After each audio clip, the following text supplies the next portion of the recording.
Whether you are watching from home, viewing together from your directed study class today, or here in person, I know you're in for a memorable experience. I would like to thank the McGee School Administration, Mr. Urso, Mr. Cheverini, and Mrs. Daypre for their leadership to make this event happen. Thank you, Mr. Smith, and your wonderful production crew from Berlin High School, Tyler Chamberlain, Merrick Grabowski, and Michael Vignone. This concert is brought to you today by the Friedrich Chopin Society of Connecticut. We are thankful for the opportunity for our community. And now, put your hands together and welcome Corbin Beisner.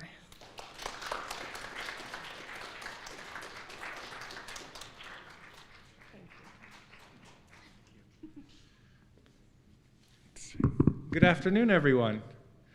I'm very excited to be playing here for a couple reasons. I just want to thank your teacher, some of you, Mrs. Terlecki, for making this possible. And as she said, the Chopin Society of Connecticut.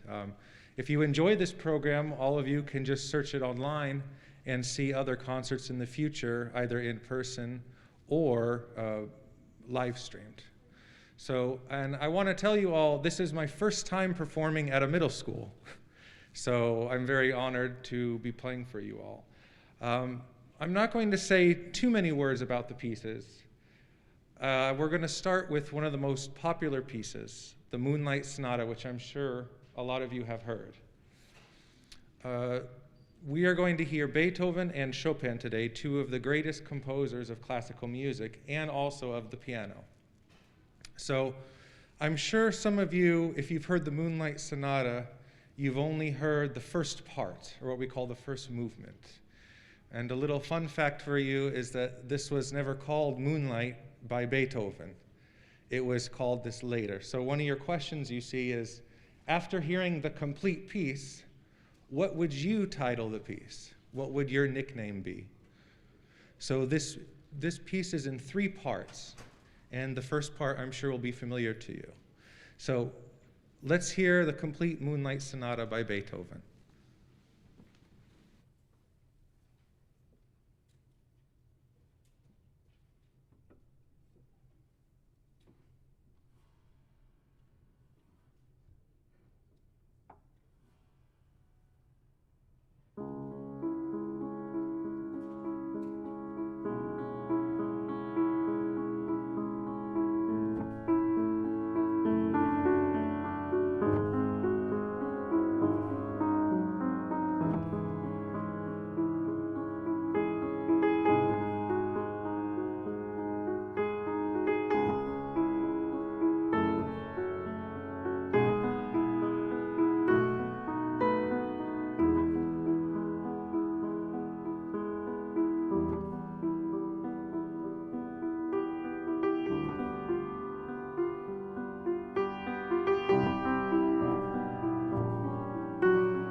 So that was the complete Moonlight sonata. Now we're going to change character a bit, and we're going to spend the rest of the time on Chopin, Frédéric Chopin. This piece, it says there's 2 waltzes. I'll explain each of them. The first one is called the Grand and Brilliant Waltz. Now, if I say the term salon, what comes to mind, some of you? A salon. What's a salon? Anybody? A salon. Yeah.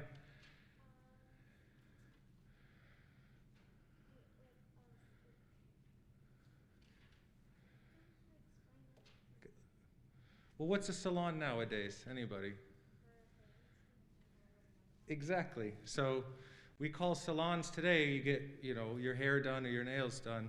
In Chopin's day, a salon was kind of a party, a very fancy party where people would come and play their new music, show their new paintings, things like that. So this piece, the Grand Brilliant Waltz, was definitely played in a salon setting. So let's hear the Grand Brilliant Waltz.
So that was the Grand and Brilliant Waltz. And now we'll hear a shorter waltz, maybe some of you have heard, called the Minute Waltz.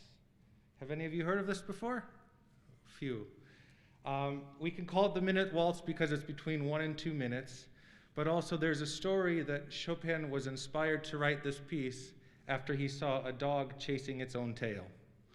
So here's the Minute Waltz.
And now we get to our big finale piece this afternoon.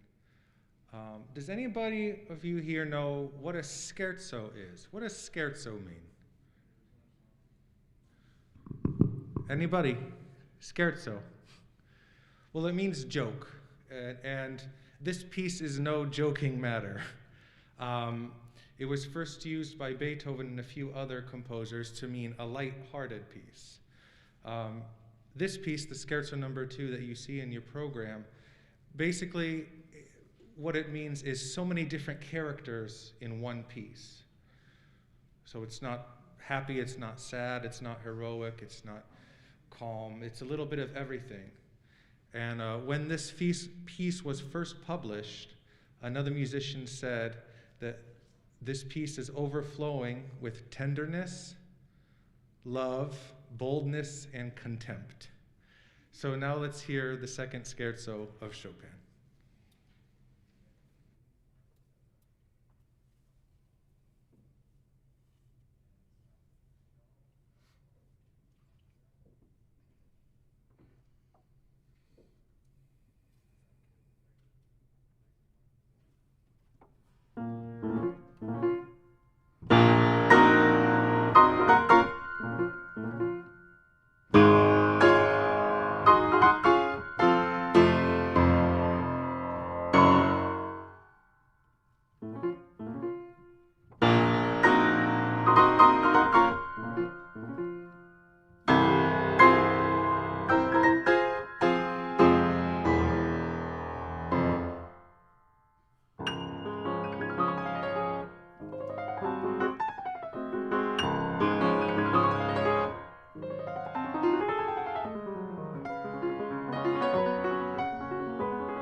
Oh, thank you. Thank you, Corbin. Thank you. One more round of applause. Holy cow. Thank you.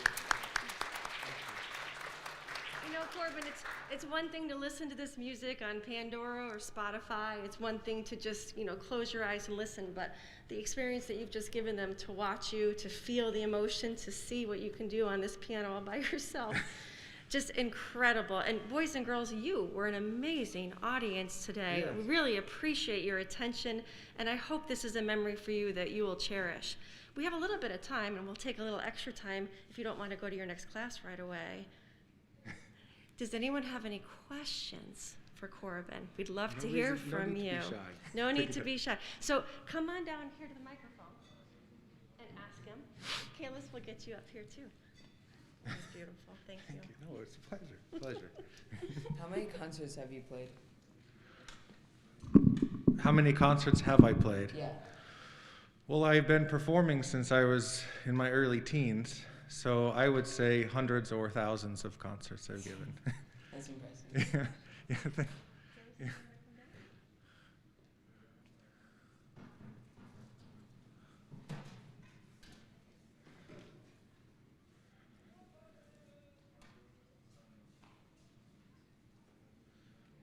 Hello.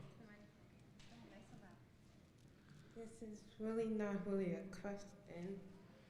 It's kind of like a vow. I promised me and you that I'm going to go to Juilliard High School and become a singer so I could change the world. It's impressive what you did, and I thank you very much. Oh, thank you very much. Good luck.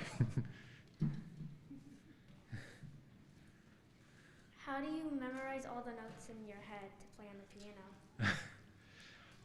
Some of it comes from training, and the more you do it, the easier it becomes. And if you have a good teacher, but generally it's just by doing.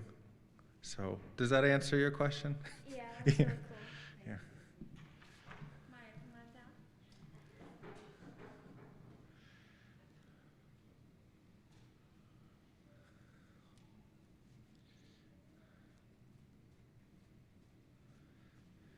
Did you go to a special school to learn how to play the piano? Well, yes, I went to a few schools. Actually, years ago, I went to the Hart School at the University of Hartford here in Connecticut. That was a long time ago. And then took a few classes privately here in the US and in Europe. And I finished my studies at the Liszt Academy in Budapest, Hungary, so a different country far away. But yeah, so I studied at a few places. Yeah.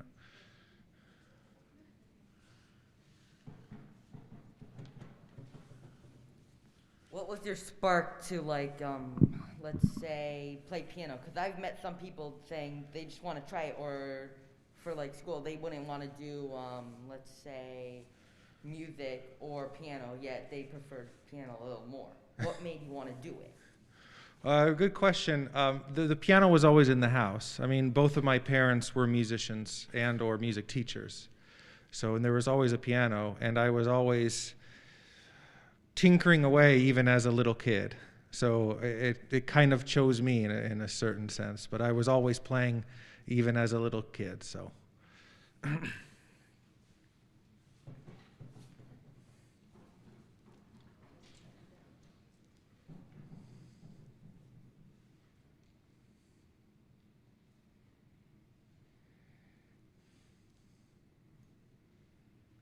When was your first concert? Ooh. A full concert or just in a joint concert? Full concert. My first full recital,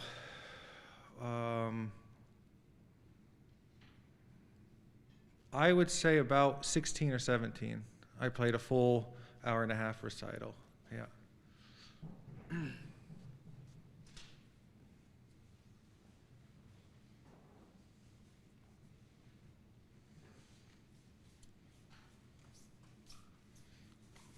What was your favorite place that you've ever been?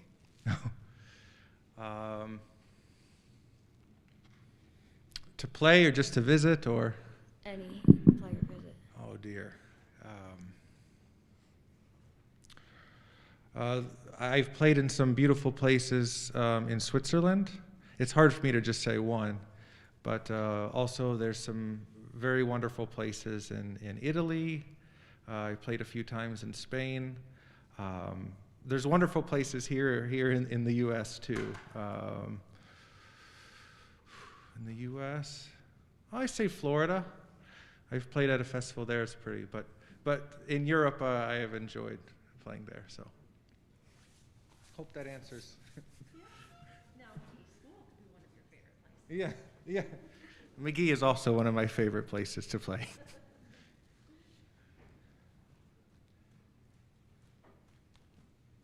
What's your favorite song to play? Wouldn't say maybe a favorite song, but maybe a favorite composer. I would say I enjoy Beethoven and Chopin and also Franz Liszt. Those are my favorite composers to perform in a concert. So, not really a favorite piece. I like them all. Everything you play makes it sound like a favorite piece. Boys and girls, you have been incredible, and I just can't thank you enough. And Corbin, I can't thank you enough for starting your Thank you tour, for having your me. Yeah. education tour here at McGee Middle School. Yeah. How about one more round of applause for Corbin Beisner? Thank you. Thank you for having me. Thank you very much, everybody. Thank you. Thank you. Yeah. Boys and girls, I'm going to dismiss you by section, so 6th graders can go out that door to your last class. 6th graders up here can